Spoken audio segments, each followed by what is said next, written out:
You're ready. Hi, I'm Steve Cook, the property owner, and my tale of woe has a happy ending. I decided I wanted a putting green. Actually, I wanted something closer to a golf course, and I designed something that would allow me to play to an upper tier and a lower tier, so I could have hopefully as many as 9 different locations in my backyard, playing first to the top and then to the bottom and then go to another location playing the top and the bottom to create something like a 9-hole par 27. And I just got on the internet and contacted several artificial turf companies.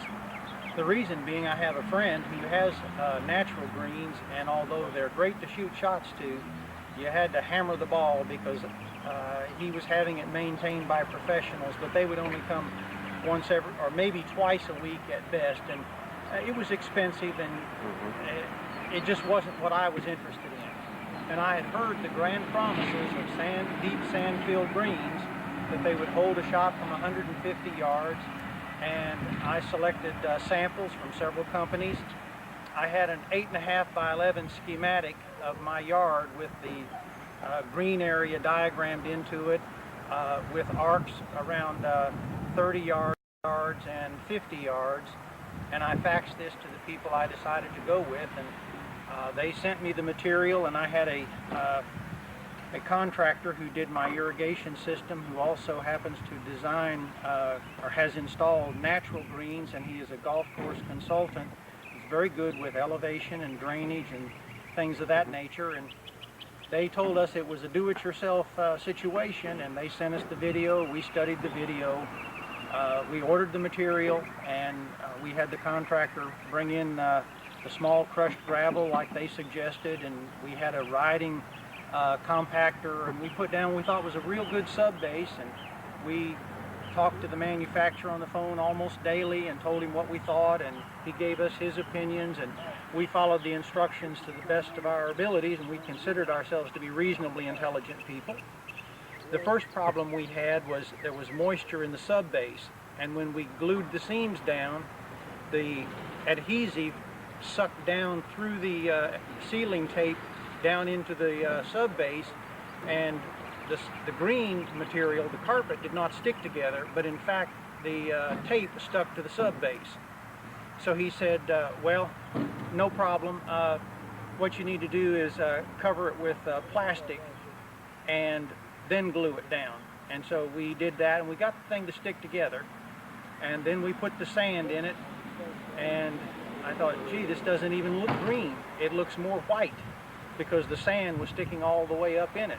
And so we probably should have brushed a little more of the sand out, and we did some of that, and we hit a shot to it, and I hit a lob wedge from 25 yards, and it landed and released and ran 40 feet. A lob wedge should not run 40 feet on impact. So I told him this was completely unacceptable. We did not even cut the holes in the carpet for the cups. And he said, well, I can fix that. Give me a couple of weeks.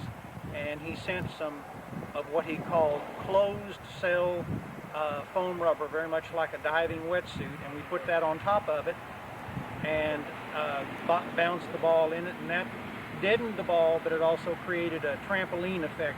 It was far from any kind of a solution.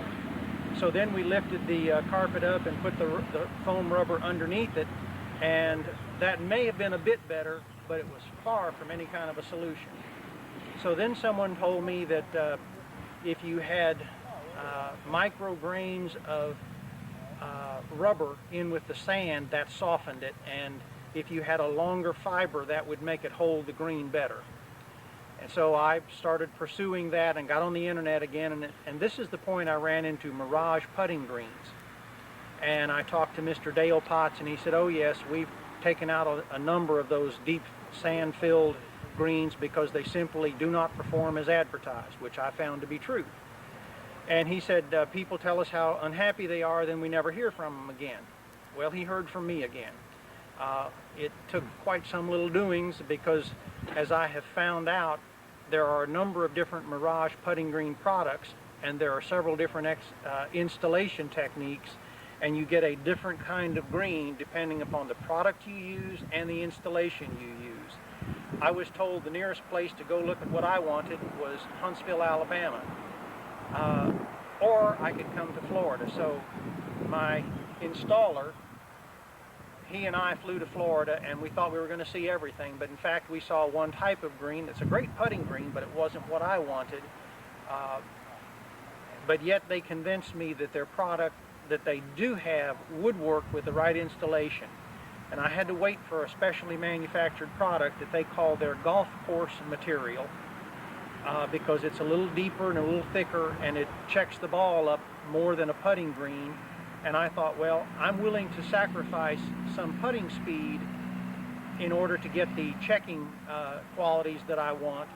And incidentally, I hit a lob wedge up here, and it landed, bounced, checked up, and backed up 2 feet, which is better than what I hoped it would be.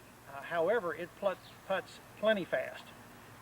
And he said if we add a little more sand, it would be even faster. I said, I think it's faster than my country club greens already.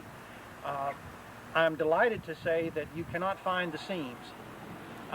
On the other deep filled, the seams were painfully obvious, but the deep sand fill was unsatisfactory in every way, shape, and form. And I do not believe that it was simply a matter of having chosen the wrong manufacturer or the wrong dealer of a deep sand-filled green. I just believe deep sand-filled does not in any way simulate a realistic green. And I'm very happy with what I have so far. But we're not finished. We're going to put in some very deep rough material for fringe and put a sand trap in there. And then we're going to saw it around here with zoysia grass, which the NC State Department of Turf Grass said would be the best kind of grass to hit off of it because it would heal quickly and it could be mowed closely. And within another 3 or 4 weeks, I expect to have a really nice little place to play golf. Great.